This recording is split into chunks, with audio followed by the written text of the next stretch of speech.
Hello. Hello. പറഞ്ഞു. Hello. ചേട്ടാ, ഇപ്രാവശ്യം അവള് കഷായം അവിടെ നല്ല വാങ്ങിച്ചതെന്ന്. കണ്ണുമൂട്ടില് മേലെ ഒരു ആയുർവേദ മെഡിക്കൽ ഷോപ്പ് ഉണ്ട്. അത് ഏത് ഷോപ്പാണെന്ന് അതിന്റെ പേരും കറക്റ്റ് ആയിട്ട് അതിന്റെ ഡീറ്റെയിൽസ് എനിക്ക് പറഞ്ഞു. ഇപ്പം വാട്സാപ്പിൽ അതിന്റെ ഇട്ടേക്ക്. എനിക്ക് പേരറിഞ്ഞൂടാ. എവിടെ കറക്റ്റ് സ്ഥലം അറിയാവൂ. കണ്ണുമൂട്ടിന്ന് ഇളഞ്ചിറയിലോട്ട് പോകുന്ന റൂട്ടില് ലെഫ്റ്റ് സൈഡ് ഇരിക്കുന്ന മെഡിക്കൽ ഷോപ്പ്. ആയുർവേദ ഷോപ്പ് തന്നെയല്ലേ? ആയുർവേദ ഷോപ്പാണ്. Okay okay okay. ഞാൻ വേണമെങ്കിൽ ഒന്നും വിളിച്ച് കൺഫേം ചെയ്യാം. അല്ല, പുത്തങ്ങട ഫാർമസി അല്ലേ? അല്ല, ഇനി ചോദിക്കണ്ട, കുഴപ്പമില്ല. അത് ഇത് മെഡിസിന് രണ്ട് ഇൻഗ്രീഡിയന്റേ ഉള്ളൂ. അതാണ് ഞാൻ ആദ്യം കോകിലാക്ഷൻ കഷായം എന്ന് പറഞ്ഞപ്പോൾ എനിക്കറിയാം. അപ്പോൾ നോക്കിയപ്പോൾ അത് അങ്ങനെ വേറെ പ്രോബ്ലം ഇല്ല. പിന്നെയാണ് ഒരു ഡൗട്ട് തോന്നി. അതിൽ ചില ഫാർമസിക്കാർ ഒരു മരുന്ന് കൂടെ ആഡ് ചെയ്യും. അപ്പൊ ഇനി അതിനാണോ പ്രോബ്ലം എന്ന് അറിയാൻ വേണ്ടിയാണ് ഞാൻ ഏത് ഫാർമസിയിൽ നിന്നാണ് വാങ്ങിയെന്ന് ചോദിക്കാൻ പറഞ്ഞത്. അപ്പൊ ഇങ്ങനെ ഡോക്ടർ ഞാൻ കഴിച്ചോണ്ടിരുന്നത് എനിക്ക് ഒരു പ്രശ്നവും അല്ലല്ല, എല്ലാവർക്കും ഒരു പ്രശ്നം വരൂല, മനസ്സിലായോ? എല്ലാരും ബോഡി ഒരേപോലെ അല്ലല്ലോ, സെൻസിറ്റിവിറ്റി വ്യത്യാസം ഉണ്ടല്ലോ. അപ്പൊ അത് ചിലർക്ക് വായിൽ അൾസറൊക്കെ ഉണ്ടാവാനുള്ള ചാൻസ് ഉണ്ട്. അപ്പൊ അതറിയാനാണ് ചോദിച്ചത്. ചോദിച്ചപ്പോ പുള്ളി അല്ല, ഡോക്ടർ എന്താ കോഴിക്കോടാണ്. കോഴിക്കോട് എന്തോ ആണെന്നാണ് പറഞ്ഞത്. കോഴിക്കോടാണ് ഇപ്പോ അങ്ങോട്ട് മാറ്റം വിട്ട് പോയതാണ്. കോഴിക്കോടാണ്. പിന്നെ വീട്ടിൽ വന്നാ ചികിത്സിക്കണത്? പുള്ളി വീട്ടിൽ വന്നാ ചികിത്സ? ഒരിക്കൽ വീട്ടിൽ വന്നായിരുന്നു. ഇവിടെ എന്തോ ആവശ്യത്തിന് വന്ന സമയത്താണ് ചേച്ചി വിളിച്ചോണ്ട് വന്നത്. ഒരിക്കൽ വീട്ടിൽ വന്ന് എന്നെ നോക്കിയിട്ട് പോയതാ. അപ്പോഴാണല്ലേ മരുന്ന് എഴുതിയത്? അപ്പോഴാണ് എഴുതിയത്. ബാക്കിയുള്ളത് എന്റെ ചേച്ചി ഫിസിയോതെറാപ്പിസ്റ്റ് ആണ്. അപ്പൊ അവള് ബാക്കിയുള്ള കാര്യങ്ങളൊക്കെ നോക്കുന്നതൊക്കെ. അല്ലാതെ പുറത്തൊരു ആയുർവേദ ഹോസ്പിറ്റലിലൊക്കെ പോയിട്ട് എനിക്ക് ബുദ്ധിമുട്ടിന് കുറവൊന്നും ഇല്ലായിരുന്നു. അറിയാം, ഞാൻ പറഞ്ഞിട്ടുണ്ട്. അത് മനസ്സിലായി. അപ്പൊ ഇത് ഞങ്ങളപ്പോ അതിനെ നോക്കിക്കോളാം. കാരണം അതിന് എന്തെങ്കിലും പ്രോബ്ലം ഉണ്ടോന്ന് അറിയണം. എങ്കിലേ കറക്റ്റ് ആയിട്ട് ഇപ്പൊ ഡയഗ്നോസ് ചെയ്യാൻ പറ്റിയിട്ടില്ല എന്താണ് പ്രശ്നമെന്ന്. അപ്പൊ അത് കുഴപ്പമില്ല. എന്നാലും അവന് ഇൻഫെക്ഷൻ ഒക്കെ ഉണ്ട്. ഫുള്ള് കിഡ്നിയിലും ലിവറിലും ഇൻഫെക്ഷൻ ഉണ്ട്. അപ്പൊ അതിനിപ്പോ ഇത് എന്താണെന്ന് അറിയണം. അതിനുവേണ്ടിയാണ് നിങ്ങളടുത്ത് ചോദിച്ചത്. അപ്പൊ നിങ്ങൾക്ക് നമ്പർ തരാൻ പറ്റും, പേഴ്സണൽ നമ്പറാണ്. ഞാൻ എന്തായാലും ചേച്ചിയെ വിളിച്ച് ഒന്നുകൂടെ മരുന്ന് എവിടെ നിന്ന് വാങ്ങിച്ചു എന്നുള്ളത് കൺഫേം ചെയ്ത് ചോദിക്കാം. മരുന്ന് പുത്തങ്ങടയെന്ന് പറഞ്ഞേല്ലേ? അത് ഞങ്ങൾക്കിപ്പം കിട്ടിയിട്ട് വേറെ ആവശ്യമൊന്നുമില്ല. പുത്തങ്ങടയാണെങ്കിൽ പോയി അന്വേഷിക്കാന്നുള്ളതേ ഉള്ളൂ. പുള്ളിയുടെ നമ്പരോ പ്രിസ്ക്രിപ്ഷനോ കിട്ടുമെങ്കിൽ അതൊന്ന് തന്ന വലിയ ഉപകാരമായിരുന്നു. അല്ലെങ്കിൽ കുപ്പിയുടെ പേര് നിങ്ങൾ കുപ്പി കഴുകി എന്തോ വെച്ചെന്ന് പറഞ്ഞില്ലേ? സ്റ്റിക്കർ എന്തോ കളഞ്ഞിട്ട് കഴുകി എന്തോ വെച്ചെന്ന്. അപ്പൊ അതിന്റെ അടപ്പിന്റെ ഫോട്ടോ ഒന്ന് എനിക്കൊന്ന് ഇപ്പൊ എടുത്തിട്ടൊന്ന് അതിന്റെ വാട്സാപ്പിൽ ഒന്ന് അയച്ചാൽ മതി. കുപ്പിയിലൊരു ഒന്നും ഇല്ലാത്ത അടപ്പാണ്. ഒന്ന് നോക്ക്, നീ ഫോട്ടോ എടുത്തിട്ട് അതിന്റെ ഫോട്ടോ ഒന്ന് അടിച്ചേ. എല്ലാത്തിലും കുപ്പിയിൽ ഫാർമസി എന്ന് പറഞ്ഞ കുപ്പി ആകുമ്പോഴത്തേക്കും അടപ്പിൽ ലേബൽ ഉണ്ടാവും, അല്ലാതെ പറ്റൂലല്ലോ. ഞാൻ ഇതല്ലേ ആയുർവേദ ഡോക്ടറല്ലേ, എനിക്കറിയാലോ. ഫുൾ ബോട്ടിലല്ല തന്നത്, എനിക്ക് പകുതിയോളം ഒഴിച്ചാണ് തന്നത്. അല്ല, പിന്നെ സ്റ്റിക്കർ ഇളക്കി കളഞ്ഞെന്ന് പറഞ്ഞു. അവിടെ പിന്നെ ലേബലൊന്നും ഇല്ല. അതിനൊക്കെ പറഞ്ഞ ദിവസം ഞാൻ ഓടിപ്പോയി അതിനെടുത്ത് നോക്കി. മേ ബി അതിൽ എഴുതിയിട്ടുള്ള നെയിം ഒന്നും ഞാൻ നോക്കിയിട്ടില്ല. പതിവ് സ്റ്റിക്കർ ഉണ്ടായിരുന്നു. പക്ഷെ അത് ഏത് സ്റ്റിക്കർ ആണെന്നും എനിക്ക് അറിഞ്ഞൂടാ. അമ്മ എനിക്ക് ഒഴിച്ചു തരാറാണ് പതിവ്. എന്റെ കയ്യിലൊന്നും തരില്ല മെഡിസിൻസ് ഒന്നും. അപ്പൊ അതിൽ ഞാൻ സജിൻ പറഞ്ഞതിന്റെ അന്ന് ഞാൻ അമ്മ കഴുകി വെച്ചെടുത്തപ്പോൾ നോക്കിയായിരുന്നു. എന്തെങ്കിലും ഒരു ക്ലൂ അതിൽ നിന്ന് കിട്ടുമെങ്കിൽ എടുത്ത് അയക്കാൻ വേണ്ടി ഞാൻ പോയി നോക്കിയിട്ടാണ് ഞാൻ ഒന്ന് പറഞ്ഞത്. ഇങ്ങനെ കഴുകി എല്ലാം എടുത്ത് മാറ്റിയിടാൻ ഇതിലൊന്നും ഇല്ല എന്ന് പറഞ്ഞിട്ട്. അങ്ങനെയാണ് അതുകൊണ്ടാണ് ഞാൻ അന്നേ അവന്റെ അടുത്ത് പറഞ്ഞത് അതൊന്നും കിട്ടാനുള്ള ചാൻസ് ഇല്ല എന്ന് ഞാൻ പറഞ്ഞു. കുടിച്ചിട്ട് എങ്ങനെ ഛർദ്ദിച്ചത്? ഏത് കളറായിരുന്നു? ഗ്രീൻ കളറായിരുന്നു.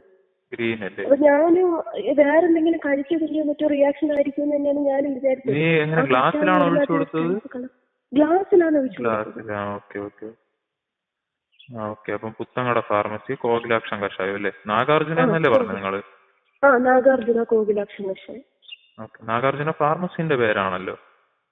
നാഗാർജുന കോകിലാക്ഷൻ കഷായം എന്നുള്ള ഇതാണ് ഫോട്ടോയാണ് അവൾ എനിക്ക് അയച്ചു തന്നത്. അയച്ചു തന്നിട്ട് അവള് വാങ്ങുന്നത് പുത്തൻകടയിൽ നിന്നാണെന്ന് എന്റെ അടുത്ത് പറഞ്ഞു. ഞാൻ എന്തായാലും ഒന്നുകൂടെ വിളിച്ച് ഞാൻ ചോദിച്ചു നോക്കാം. അയാളെ നമ്പരോ അഡ്രസ്സോ കിട്ടുമെങ്കിൽ അതൊന്ന് തന്ന. അവള് വീട്ടിൽ ഞാൻ മൊബൈലിൽ നിന്ന് എടുക്കാൻ ശ്രമിക്കുക, അല്ലാതെ അവള് തരുന്നില്ല. എനിക്ക് കാര്യമൊന്നും നേരെ കൊണ്ട് പറയാനും പറ്റില്ല. അതുകൊണ്ട് നീ ഇങ്ങനെ പറ, നിനക്കൊരു ഫ്രണ്ട് ഉണ്ട്, ഒരു പെൺകുട്ടിയാണ്, അവർക്ക് ഇങ്ങനെ ഇത് സെയിം പ്രോബ്ലം ഉണ്ട്, ഇത് കാണിക്കണമെന്ന് പറയാം, കൺസൾട്ട് ചെയ്യാൻ മരുന്ന്. അല്ലാതെ നിങ്ങൾക്ക് എന്തായിരുന്നു പ്രോബ്ലം? നിനക്കെന്താ ഇത് എന്ത് പെയിന്? പെയിനിനോ? നടുവേദന, കാലിന്റെ അങ്ങോട്ട് അങ്ങനെയുള്ള വേദനയാണ്. അതിന് തന്നെയാണ്. നീ എത്ര വെച്ചാ കുടിക്കണത് രാവിലെ? അല്ല, എത്ര ക്വാണ്ടിറ്റി വെച്ചാ കുടിക്കണത് ഡെയിലി? എനിക്ക് 2 ഇതിൽ ഒരു ടൈപ്പ് ഓഫ് ഒരു സാധനമുണ്ട്. അതിൽ അളന്നിട്ട് 2 ഗന്ധമാണ് തരുന്നത്. അളക്കണ സാധനത്തില് 2 എണ്ണം? 2 എണ്ണം. എപ്പോഴും രാവിലെ മാത്രമോ? രാവിലെ വൈകിട്ടും ഉണ്ട്. 2 നേരം?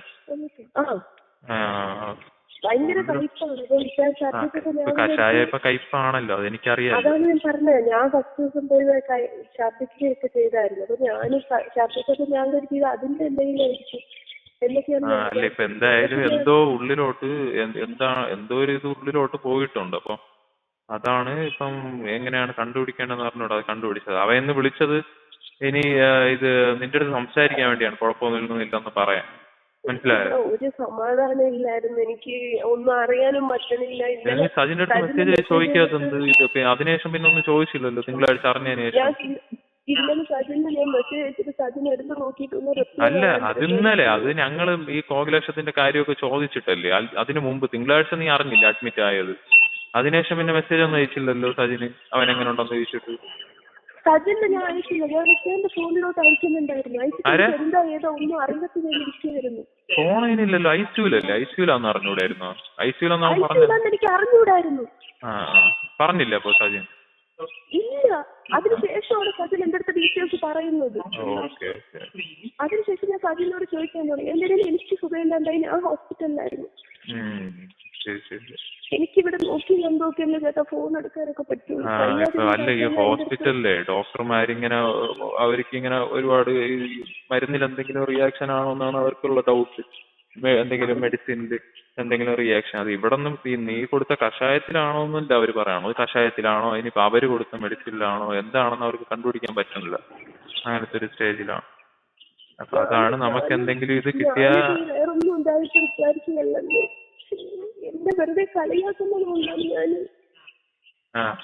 അപ്പൊ അങ്ങനെയാണ് കാര്യം. ഇപ്പം എന്തായാലും അതിനി നോക്കണം. എന്തായാലും പുത്തങ്കട ഫാർമസിയിൽ പോയിട്ട് ഡോക്ടർ അരുണല്ലേ പുത്തങ്കട ഉണ്ടായിരുന്ന ഡോക്ടർ അരുണല്ലേ? അത് അന്വേഷിക്കും. Good morning. കഷായം പിശാചിന്റെ വിധി നാളെ വരും. സത്യത്തിൽ വധശിക്ഷയായിരിക്കണം എന്ന് തന്നെയാണ് നമ്മൾ ഓരോരുത്തരും ആഗ്രഹിക്കുന്നത്. ഇനി കോടതിയുടെ കയ്യിലാണെല്ലാം, വിധി പറട്ടെ. പക്ഷേ ഈ കഷായം ഗ്രീഷ്മ എന്ന പിശാചിനെ കുടുക്കിയ ഒരു ഫോൺ കോൾ ഉണ്ട്. ആ ഒരൊറ്റ കോളിലാണ് അവളുടെ കള്ളങ്ങൾ പൊളിഞ്ഞു തുടങ്ങിയത് എന്നുള്ളതാണ്. എന്ത് തോന്നുന്നു? കഷായം ഗ്രീഷ്മ അഴിക്കുള്ളിലേക്ക് പോകുമോ? ജീവപര്യന്തത്തിലേക്ക് നിൽക്കുമോ? റാങ്ക് ഹോൾഡറാണ്, ഒറ്റ മകളെ ഉള്ളൂ, എല്ലാത്തിലും വലിയ സ്കില്ലുള്ള കുട്ടിയാണ് ഞാൻ, എനിക്ക് ഇനിയും പഠിക്കണം, ഇതൊക്കെ പഠിച്ച് സമൂഹത്തിലേക്ക് ഇറങ്ങാനുള്ള അവസ്ഥ എന്താകും എന്നുള്ളത് മറ്റൊരു ചോദ്യം. എങ്കിലും കോടതിയുടെ ദയ മാക്സിമം പിടിച്ചു പറ്റാനുള്ള എല്ലാ കടമ്പകളും കടക്കാനുള്ള ശ്രമത്തിലാണ് ഗ്രീഷ്മ. എന്തായിരിക്കും ഗ്രീഷ്മയുടെ ഒരു വിധി? അല്ല, കോടതി മാക്സിമം കൊടുക്കാവുന്നതിൻ്റെ മാക്സിമം ശിക്ഷ ഇളവ് കൊടുക്കും എന്ന് തന്നെയാണ് ഞാൻ വിശ്വസിക്കുന്നത്. കാരണം അങ്ങനെയാണ് നമ്മുടെ നാട്ടിലെ നിയമങ്ങൾ. ഒരു പെൺകുട്ടിയാണ്, മാത്രമല്ല 24 വയസ്സേ ഉള്ളൂ, ബിരുദാനന്തര ബിരുദമുണ്ട്, ബിരുദ സർട്ടിഫിക്കറ്റുകൾ കോടതിയിൽ ഹാജരാക്കിയിട്ടുണ്ട്, തനിക്ക് ഇനിയും പഠിച്ച് നല്ല ജോലിയൊക്കെ നേടണമെന്നാണ് ആഗ്രഹമെന്ന് പ്രത്യേകം കോടതിയെ ബോധിപ്പിച്ചിട്ടുണ്ട്. ഈ പ്രായം കണക്കിലെടുത്തുകൊണ്ട് ശിക്ഷയിൽ ഇളവ് എന്നൊക്കെയുള്ളത് ഞാനും പ്രതീക്ഷിക്കുന്നുണ്ട്. അതെ, പ്രായം കണക്കിലെടുത്തും പിന്നെ പെൺകുട്ടിയാണ് എന്നത് കണക്കിലെടുത്ത് പെൺകുട്ടിയാണെന്നുള്ളതാണ് ഏറ്റവും കൂടുതലായിട്ട് കണക്കിലെടുക്കാൻ പോകുന്നതെന്നാണ് ഞാൻ മനസ്സിലാക്കുന്നത്. മാത്രമല്ല പ്രതിഭാഗം മാക്സിമം ശിക്ഷയിൽ ഇളവ് കിട്ടാൻ വേണ്ടിയിട്ടുള്ള കാര്യങ്ങൾ അവിടെ പറഞ്ഞിട്ടുണ്ട്. കാരണം ഈ മരണപ്പെട്ടതിന് ശേഷവും ഷാരോണിനെ കീറി മുറിക്കുന്ന വിധത്തിലുള്ള ഒരു വാദമാണ് പ്രതിഭാഗം അവിടെ നടത്തിയത്. അതായത് ഗ്രീഷ്മയുടെ സ്വകാര്യ ദൃശ്യങ്ങളെടുത്ത് ഷാരോൺ സ്വകാര്യമായി സൂക്ഷിച്ചിരുന്നുവെന്നും അത് പരസ്യപ്പെടുത്താനുള്ള ഷാരോണിൻ്റെ ഈ നീക്കത്തെ തടയാൻ വേണ്ടിയിട്ടാണ് ഇത്തരത്തിലൊരു കാര്യം ചെയ്തതെന്നും ഒരു സ്ത്രീക്കും സഹിക്കാൻ പറ്റാത്തതാണ് ചെയ്തതെന്നൊക്കെയാണ് ഇവർ പറയുന്നത്. അപ്പോൾ അതുകൊണ്ട് തന്നെ ശിക്ഷയിൽ മാക്സിമം ഇളവ് വേണമെന്ന് വീണ്ടും കോടതിയോട് ആവർത്തിച്ചിരിക്കുകയാണ്. അപ്പോൾ അതൊക്കെ കണക്കിലെടുത്തുകൊണ്ട് കോടതി എന്താവും വിധിക്കുക എന്ന് നമുക്ക് പറയാൻ പറ്റത്തില്ല. എന്തായാലും ഞാൻ മനസ്സിലാക്കുന്നത് വധശിക്ഷ എന്തായാലും ലഭിക്കില്ല. പകരം ജീവപര്യന്തമായിരിക്കാം, ഇരട്ട ജീവപര്യന്തമായിരിക്കില്ല, ഒരു ജീവപര്യന്തമായിരിക്കാം ഗ്രീഷ്മയ്ക്ക് ലഭിക്കാൻ പോകുന്നതെന്നാണ് ഞാൻ വിശ്വസിക്കുന്നത്. പിന്നെ ബഹുമാനപ്പെട്ട നീതിപീഠത്തിൻ്റെ വിവേചനാധികാരവും കാര്യങ്ങളും എല്ലാം ഇതിൽ വരുന്നുള്ളത് കൊണ്ട് അതെല്ലാം കൃത്യമായി പഠിച്ച ശേഷം അദ്ദേഹത്തിൻ്റെ പേര്, ബഹുമാനപ്പെട്ട ജഡ്ജിയുടെ പേര് ബഷീർ എന്നാണ് തോന്നുന്നത്, അദ്ദേഹം നാളെ വിധി പ്രസ്താവിക്കും.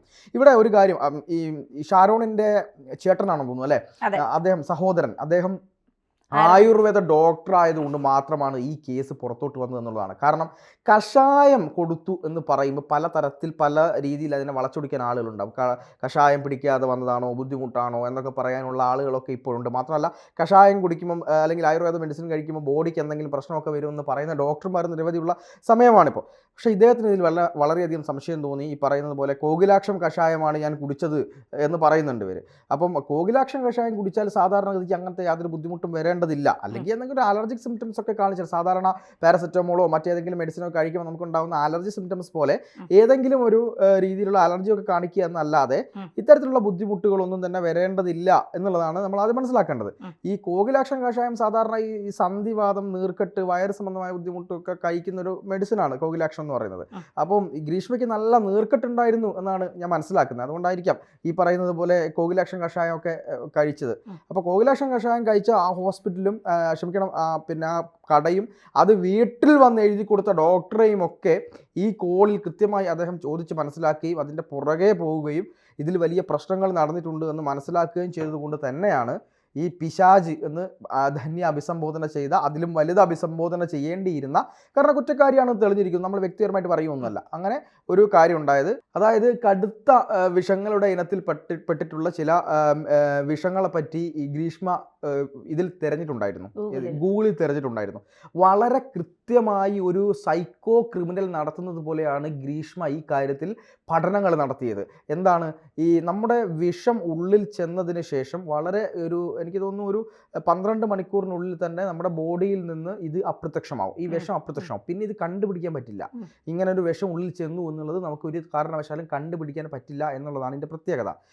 അതുകൊണ്ട് തന്നെ അത്തരത്തിലുള്ള വിഷം തന്നെ സെർച്ച് ചെയ്ത് കണ്ടെത്തി അതെങ്ങനെ ഉപയോഗിക്കാം എന്നൊക്കെ മനസ്സിലാക്കിയിട്ടാണ് ഗ്രീഷ്മ ഈ കാര്യം കൃത്യമായിട്ട് ചെയ്തത്. പക്ഷെ ഗ്രീഷ്മയ്ക്ക് അവിടെ തെറ്റിപ്പോയൊരു കാര്യം എന്ന് പറയുന്നത്, ഈ പറയുന്നത് പോലെ സഹോദരൻ ആയുർവേദ ഡോക്ടറാണെന്നുള്ള കാര്യം മറന്നുപോയി. അതും മാത്രമല്ല, ഇത് പരിശോധിച്ച ഡോക്ടർമാർ ഈ അന്നനാളം മുതൽ വൻകുടൽ വരെ പൊള്ളി പഴുത്തു പോയിരുന്നു.